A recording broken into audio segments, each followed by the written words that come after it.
అందరికీ praise allot.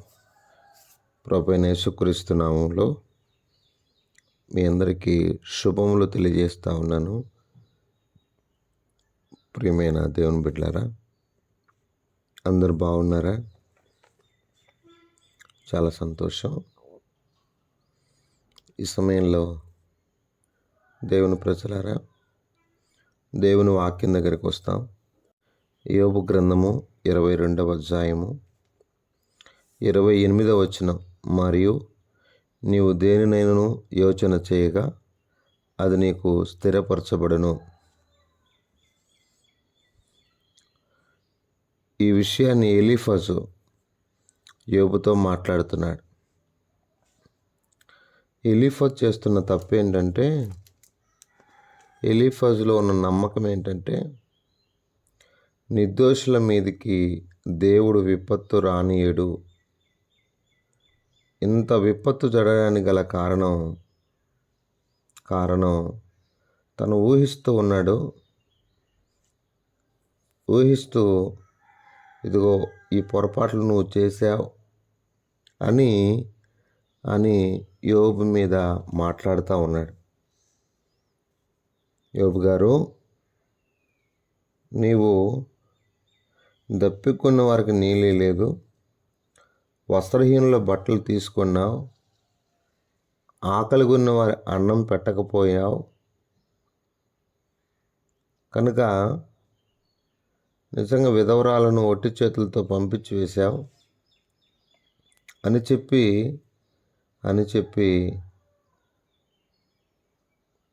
తనతో మాట్లాడుతూ ఉన్నారు. అందుకే ఆకస్మిక భయం నిన్ను పట్టుకుంది, నువ్వు అంధకారంలో చిక్కుని పోయావు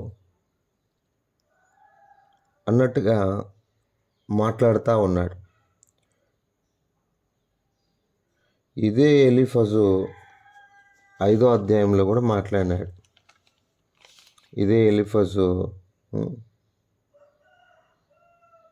నిజంగా నా ప్రియమైన దేవుని బిడ్డలారా, అందుకే చాలా జాగ్రత్తగా ఉండాలి.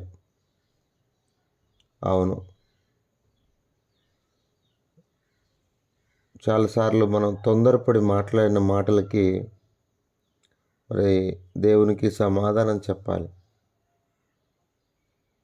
తొందరపడి ఎదుటి వ్యక్తిని అవమానకరంగా ఇష్టం వచ్చినట్లు మనం మాట్లాడేస్తూ ఉంటాం. అది పొరపాటే. ఎవరైనా కావచ్చు, మనం తొందరపడి మాట్లాడడం అనేది చాలా పొరపాటు. నా ప్రియమైన దేవుని బిడ్డలారా, అయితే గుర్తుపెట్టుకుందాం, ఎలీఫజ్ అంటున్న మాట ఏంటంటే, నువ్వు దేవుని వైపు తిరగాలి,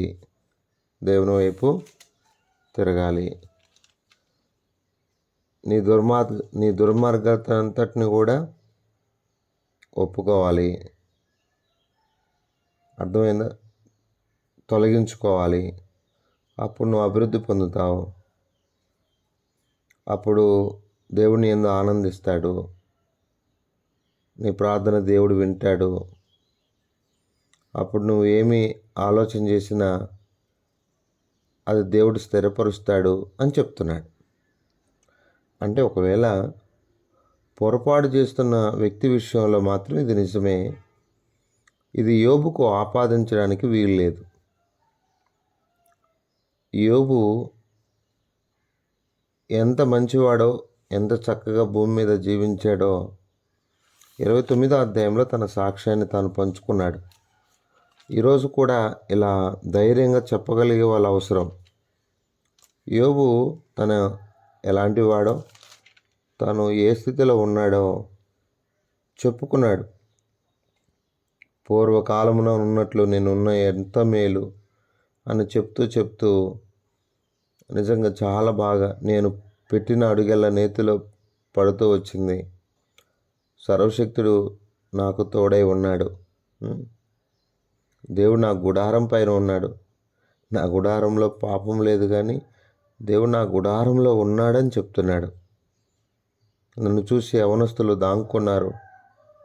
రాజవీధిలో నాకు పీట వేశారు.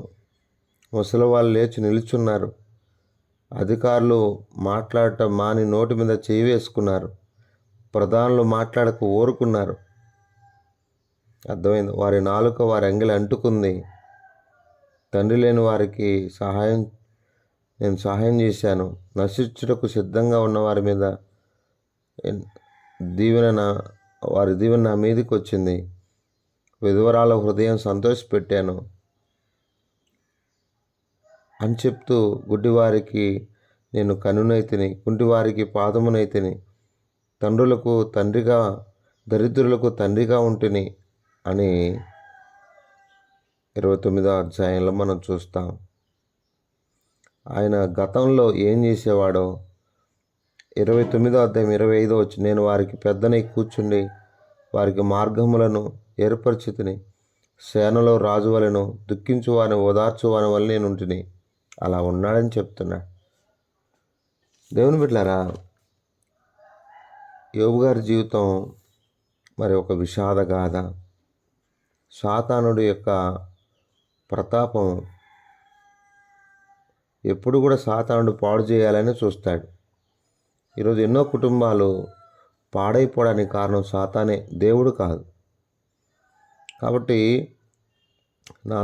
నా సేవకుడైన యోబు సంగతి ఆలోచించితివా? అతడు యథార్థవంతుడు. అంటే దేవుడు విసిరిన ఈ సవాలు సాతానుడు ఇక యోబును పాడు చేయాలన్న, అంటే గుర్తుపెట్టుకోండి, ఏముందులే, నువ్వు కంచె వేసావు, నువ్వు దీవించావు, అవన్నీ ఒకసారి తీసేసి చూద్దాం ఎంత యథార్థంగా ఉంటాడో, ఎంత భక్తిగా ఉంటాడో. ఈ పరిస్థితుల్లో యోబు చాలా జాగ్రత్తగా తాను నిజంగా చెప్పాలంటే యోబు దేవుని స్తుతిస్తూ వచ్చాడే తప్ప ఏదో మానవులు కనుక చిన్న చిన్న విషయాల్లో, అంతేగాని దేవుణ్ణి అన్ని సందర్భాల్లో కనపరచడానికే ప్రయత్నం చేశాడు. కొన్ని చిన్న ఈ బాధ తట్టుకోలేక కొన్ని అంతే తప్పనిచ్చి, యోబు దేవుని పక్షాన ఉండి దేవుని కొరకు బ్రతికినవాడు. వారికి తెలియక చాలామంది ఊహిస్తూ ఉంటారు, ఇలా అయిందేమో అలా అయిందేమో. ఎవరు కూడా ఊహించడానికి వీల్లేదు. ఊహించి ఇతరులను చెడ్డగా చిత్రీకరించడం కూడా చాలా నేను ఇలా అనుకున్నాను. కాబట్టి ఇప్పుడు మనం ధ్యానించేటువంటి వాక్యం ఏంటంటే, ఒకవేళ ఎవరైనా పొరపాట్లో ఉండి, అర్థమవుతుందా? ఒకవేళ ఎవరైనా ఇష్టానుసారంగా జీవిస్తూ, అర్థమవుతుందా అండి?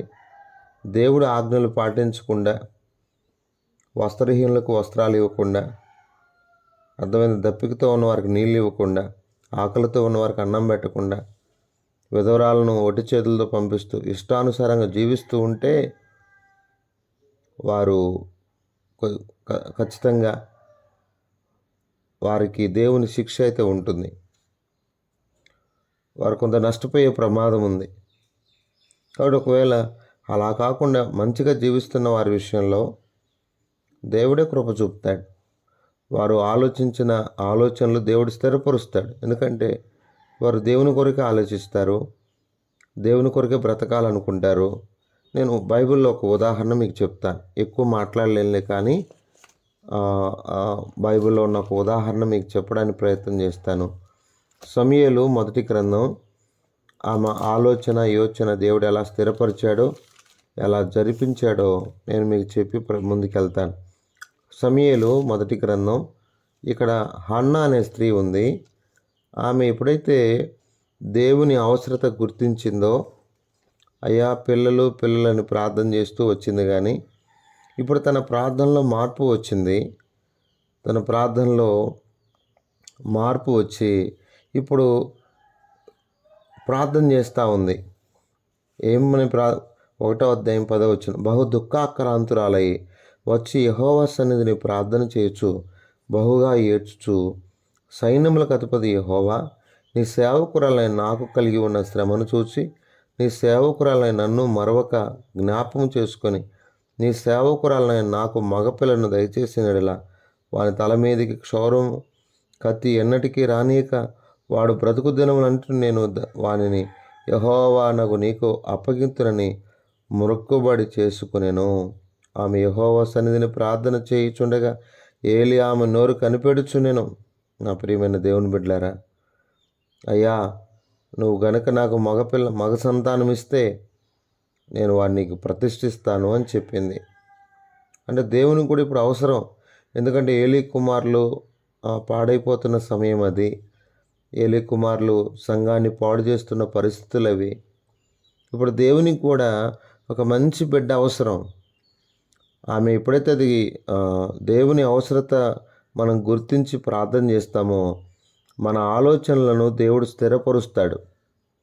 దేవుడు ఎప్పుడైతే ప్రార్థన చేసిందో ఆమె దేవుని యొక్క అక్కర్లు ఎరిగి, దేవుని చిత్తం ఎరిగి, దేవుని మనసు ఎరిగి మనం ఎప్పుడైతే ప్రార్థన చేస్తామో ఆ ప్రార్థన దేవుడు వింటాడు.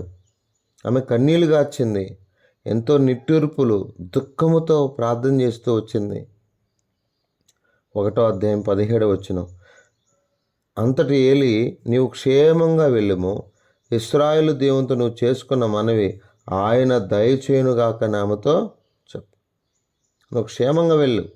దేవుడితో ఏదైతే నువ్వు చేసుకున్నావో నీ ఆలోచన అంతా దేవుడు నెరవేరుస్తాడు. నీకు తప్పకుండా మగబిడ్డ పుడతాడు. ఆ బిడ్డను దేవునికి ఇవ్వు అన్నట్టుగా. కొన్నిసార్లు మన ఆలోచనలన్నీ కూడా దేవుడే స్థిరపరచాలంటే అవి దేవుని చిత్తమై ఉండాలి, అవి దేవుని మనసై ఉండాలి, దేవునికి ఇష్టానుసారంగా ఉండాలి. మనం ఎన్నిసార్లు ప్రార్థన చేసినా ఏమి కూడా కొన్ని సంవత్సరాలు ప్రార్థన చేసింది కానీ ఆ ప్రార్థనకు జవాబు లేదు. నా ప్రియమైన దేవుని బిడ్డలారా, దేవుడు మన ఆలోచనలు స్థిరపరచాలంటే మన ఆలోచనలు ఆయన ఆలోచనలు అనుకూలంగా ఉండాలి. అప్పుడు మన ఆలోచనలన్నిటిని స్థిరపరుస్తాడు.